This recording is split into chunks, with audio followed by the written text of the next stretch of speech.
కోసం అని చెప్పి వర్కౌట్ చేశారు. అప్పుడు మనకి ఒక 10 డబ్బు వచ్చింది, ఒక అకౌంట్లో నా కంట్రోల్లో ఉండింది.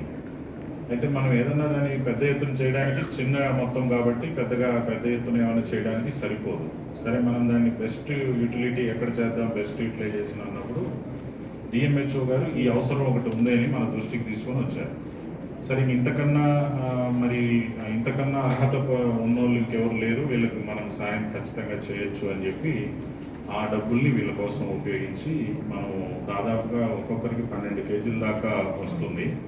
దాంట్లో మంచి రిచ్ ప్రోటీన్ ఉన్నటువంటి వేరుశనగలు ఉన్నాయి, తూర్ దాల్ అంటే కందిపప్పు ఉంది, పెసరపప్పు ఉంది, ఇవన్నీ రిచ్ ప్రోటీన్ ఉన్నవి.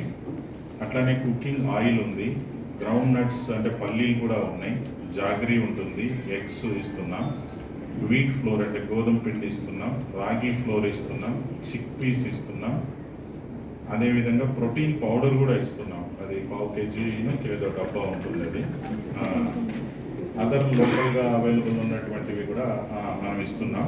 వీళ్ళందరూ కూడా నిరుపేదలు వీళ్ళు, పైగా ట్యూబర్క్లోసిస్తో సఫరింగ్ అవుతున్నటువంటి, మీరు చూశారు కదా వాళ్ళందరూ ఎంత పాపం స్టామినా. కొంత మనకి గవర్నమెంట్ నుంచి కూడా కొంత వస్తున్నట్టుగా ఉంది. గవర్నమెంట్ నుంచి ఎన్ని ఇచ్చారు? 100 మెంబర్స్కే ఇచ్చారు, కానీ మనకి 1100 పీపుల్ ఎలిజిబిలిటీ ఉండి మనతో అడిగేవాళ్ళు ఉన్నారు. మీకు కూడా ఏమైనా కాంటాక్ట్స్ ఉండి ఏమైనా చేస్తే నెక్స్ట్ మంత్కి మనం చేయొచ్చు. ఎవరైనా